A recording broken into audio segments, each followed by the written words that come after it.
అయిపోయింది ఆంధ్ర రాష్ట్రం నిన్న మొన్నటి దాకా. మరి అట్లాంటప్పుడు వాళ్ళ ప్రశాంతమైన వాతావరణం ఉంటే కూటమిని స్వాగతిస్తానే ఉంటారుగా ప్రజలు.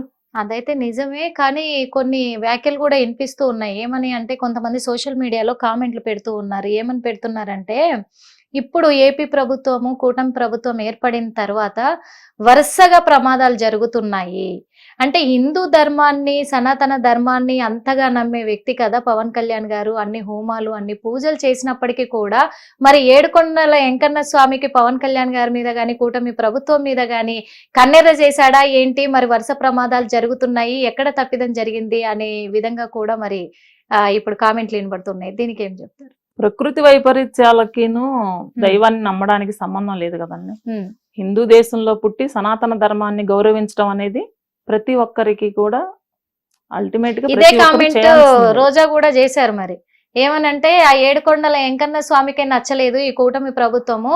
వైఎస్ఆర్సీపీ ఉన్నప్పుడు, ప్రభుత్వం ఉన్నప్పుడు, జగనన్న ప్రభుత్వం ఉన్నప్పుడు ఆ ఏడుకొండల స్వామి తలంబ్రాలు అందుకున్నాడు ఆయన చేతుల మీదుగా.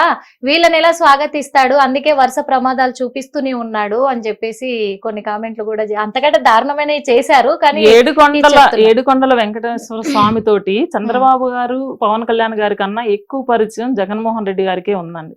అది నేరుగా నేను మాట్లాడను. ఎందుకంటే చావు పుట్టుకలు అనేవి ఎవరు మనం సృష్టించే కాదు, అది భగవంతుని నిర్ణయం. అంతేగాని భగవంతుణ్ణి అడ్డం పెట్టుకుని రాజకీయాలు చేయాలనుకోవటం రోజా గారి అమాయకత్వం అంటా నేను.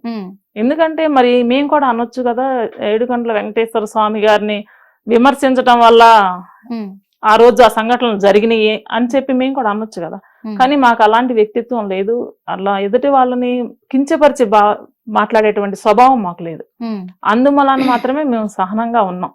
లేకపోతే ఆ అధికార మదంతో రోజా గారు మాట్లాడిన మాట్లాడికి జనసేన వీర మహిళలు పబ్లిక్ లో దొరుకుంటే ఖచ్చితంగా కొట్టేవారండి. అదే ఇప్పుడు ఆవిడ ఎన్నో మాటలు మాట్లాడారు. పవన్ కళ్యాణ్ గారి భార్యను కానివ్వండి, పవన్ కళ్యాణ్ గారిని కానివ్వండి, ఆమె ఫ్రేమ్ లో హైలైట్ అవ్వడం కోసం ఇష్టం వచ్చినట్టు మాట్లాడారు. ఇప్పుడు మాట్లాడమనండి వచ్చి. అయితే కొన్ని కామెంట్లు కూడా అప్పటి నుంచి కూడా చేస్తూ వస్తూ ఉన్నారు. మరి రోజా గారు అయితే ఎందుకంటే ఏమనంటే సినిమా డైలాగులు కొట్టే వాళ్ళు ఇక్కడ రాజకీయంలో పనికిరారు అని చెప్పేసి కామెంట్లు చేస్తూ రావడం జరిగింది. కానీ తను కూడా ఒక సినిమా వ్యక్తే, సినిమా రంగం నుంచి వచ్చిన మహిళనే. ఇప్పుడు కూడా వాస్తవంగా చెప్పాలంటే మొన్నటి వరకు జబర్దస్త్ చేసింది. జబర్దస్త్ ప్రోగ్రామ్ లో జడ్జిగా నిర్వహించింది. ఆ తర్వాత అక్కడి నుంచి బైకట్ అయింది. పవన్ కళ్యాణ్ గారు ఎప్పుడైతే రాజకీయాల్లోకి వచ్చారో అప్పటి నుంచి ఆ ప్రోగ్రామ్ కి స్వస్తి చెప్పేసి మళ్ళీ ఇక్కడ ఉన్న తర్వాత ఇప్పుడు కొత్తగా మళ్ళా డ్రామా జూనియర్స్ అనే ప్రోగ్రామ్ కి మరి జడ్జిగా వ్యవహరిస్తున్నారు. అంటే ఇక్కడ సినిమా రంగాన్ని ఒకప్పుడు కించపరిచిన రోజా ఇప్పుడు మళ్ళీ సినిమా రంగంలోకే మళ్ళీ వచ్చి కూర్చున్నారు. అంటే తను ఎప్పుడు కూడా సినిమా రంగాన్ని వదలలేదు. తను మరి రాజకీయాలలో సినిమా డైలాగులు కొట్టలేదా? దీని మీద ఏం చెప్తారు మీరు? అసలు అన్ని సినిమా డైలాగులే కదండి. సినిమా డైలాగులు కొట్టడం కాదు. ఆమె భర్త సినీ ఇండస్ట్రీకి సంబంధించిన వ్యక్తే. పవన్ కళ్యాణ్ గారిని ఇష్టం వచ్చినట్టు విమర్శించింది. సినిమా డైలాగులని అయ్యని అని చెప్పేసి. జబర్దస్త్ ప్రోగ్రాముల్లో వ్యంగ్యంగా కింద మాట్లాడుకోకూడదు అనమాట. అలాంటి డ్రెస్ సెన్స్ తోటి మహిళలు కూడా చూడలేనటువంటి డ్రెస్ సెన్స్ తోటి ప్రవర్తించి అది సినిమా, దాన్ని మేము కూడా కాదను. అది ఆవిడ పర్సనల్ లైఫ్. అలాంటి పర్సనల్ లైఫ్ ఒక సినిమా, ఒక అన్నం పెట్టినటువంటి అన్నపూర్ణ లాంటి ఇండస్ట్రీని అవమానించింది ఆమె. పవన్ కళ్యాణ్ గారిని అడ్డు పెట్టుకొని ఈయన భుజం మించి ఇండస్ట్రీని మొత్తాన్ని గన్ పెట్టి పేల్చి అవమానించింది. అది ఇండస్ట్రీ మొత్తం తీసుకొని ఉంటే ఇవాళ రోజా అనే ఆమెకి ఇవాళ ఇండస్ట్రీలో ప్లేస్ ఉండదు. వాళ్ళు తీసుకోలేదు కాబట్టి ఎవరినో పవన్ కళ్యాణ్ కదా అన్నారు, మనల్ని కాదు కదా అన్నట్టు నిమ్మక నీరెత్తినట్టు కొంతమంది వదిలిపెట్టి ఊరుకున్నారు. ఆమె ఈ రోజు మళ్ళీ దిక్కులేని పరిస్థితుల్లో ఆ ఇండస్ట్రీయే ఇవాళ మళ్ళీ ఆమెకి భిక్షం పెట్టే పరిస్థితి అయింది. ఎప్పుడు కూడా మనకు అన్నం పెట్టినటువంటి అది ఏదైనా కావచ్చండి, ఏ వృత్తి అయినా కావచ్చు, అలాంటి వృత్తిని అవమానించకూడదు. ఆమె అసలు స్త్రీ అనే పదానికి కూడా కలంకం అండి రోజా అనే మనిషి.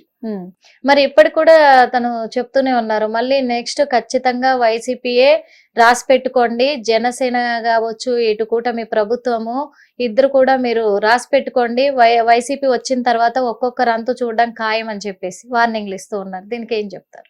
వాళ్ళు అంతు చూస్తారని తెలిసే ప్రజలు బటన్ నొక్కి నేరుగా అక్క చెల్లెమ్మలకి ఏదైతే నేను చేస్తున్నానని చెప్పి అప్పులు పాలు చేశారో మిగిలిన వాళ్ళని, అదే బటన్ నొక్కి రివర్స్ పంచి కొడితే వెళ్ళి పులివెందుల్లో పడిపోయాడు ఆయన.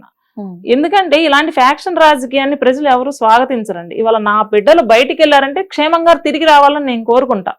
ఎటు వెళ్తే ఏ గొడవలు జరుగుతాయో, ఎవరు నరుక్కుంటారో, ఎవరు కొట్టుకొని చేస్తారో అని చెప్పి బిక్కుబిక్కుమంటూ బతికేటువంటి పరిస్థితిని మళ్ళీ అయితే ఆంధ్ర రాష్ట్ర ప్రజలు తెచ్చుకోరని నేను అనుకుంటున్నాను. ఆ జగన్మోహన్ రెడ్డి గారికి ఇప్పుడు కాదండి, ఒక 15-20 సంవత్సరాల తర్వాత కూడా వైఎస్ఆర్సీపీకి అలాంటి అవకాశం ఇవ్వరు. నేనైతే ఛాలెంజ్ చేస్తున్నానండి, ఈవెన్ ఒక సంవత్సరం లోపు స్థానిక సంస్థల ఎన్నికలు వస్తాయి. మీ దమ్మేంటో మీరు చెప్తున్నారు కదా, వైనాట్ 175 అన్న దగ్గర నుండి 11, నేనైతే సింగిల్ డిజిట్సే లెక్క పెట్టాను, సింగిల్ డిజిటే రావాలనుకున్నాను. కాకపోతే దేవుడు వాళ్ళకి కనికరించి 11 ఇచ్చాడు. స్థానిక సంస్థల ఎన్నికల్లో మీ బలాబలాలు ఏంటో నిరూపించుకుంటే అప్పుడు మీరు జబ్బలు జరుచుకుంటారో లేకపోతే తొడలు కొట్టుకుంటారో దేనికైనా సిద్ధంగా మాట్లాడండి. అప్పటి వరకు అసలు వాళ్ళకి మాట్లాడే అర్హత కూడా లేదు. కనీసం ప్రతిపక్ష పాత్ర కూడా పోషించలేకపోతున్నారు వాళ్ళు. ప్రజల పక్షాన గళం వినిపించండి. సరే, కూటమి చేయలేకపోతుందని చెప్తున్నారు, ఏం చేయలేదు ఎందుకు చెప్పట్లేదండి? చెప్పాలి కదా.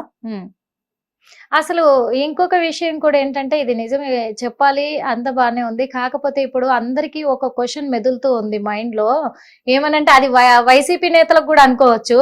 మరి ఏంటి అసలు ఈ రెడ్ బుక్ అనేది ఏంటి? ఈ రెడ్ బుక్ లో అసలు ఏముంది? ఎందుకంటే మన పేరుని నాని గారు కూడా ఒక మాట అన్నారు, ఒక మీడియా ఛానల్ కి సంబంధించిన యాంకర్ ఉండేసి నెక్స్ట్ రెడ్ బుక్ లో మీ గురించే రాసిందంట, నెక్స్ట్ అరెస్ట్ మరి నానిని అని చెప్పేసి అని అంటే, రెడ్ బుక్ నేను చూడలేదమ్మా, మరి నువ్వు చూసావా, నాకు తెలియదు రెడ్ బుక్ గురించి అని చెప్పేసి మాట్లాడారు. అసలు ఈ రెడ్ బుక్ ఏంటి? అసలు ఆ రెడ్ బుక్ లో ఏముంది? అసలు రెడ్ బుక్ అనేది పూర్తిగా లోకేష్ గారికి సంబంధించింది.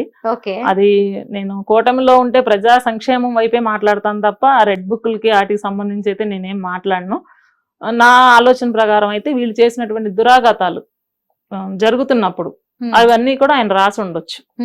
దాని ప్రకారం వాళ్ళకి ఎవరెవరని చెప్పేసి హిట్ టీవీ యాప్, ఇందులో short news, live news, entertainment shows, movies, digital magazines తో పాటు మీ జిల్లా వార్తలను కూడా ఫ్రీగా చూడొచ్చు.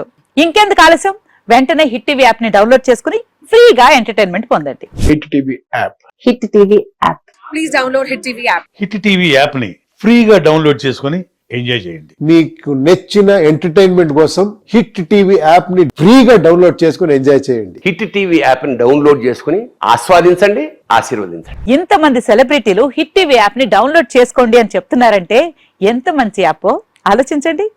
అమెరికా అమెరికా అమెరికా అమెరికాలో చదవాలనుకునే వాళ్ళకి విశ్వసనీయమైన పేరు మన శౌర్య కన్సల్టెన్సీ. UK లో 1 year masters, UK లో 1 year masters, 2 years work permit up to 5 years visa. Contact Shaurya Consultancy. Contact 89851 89851.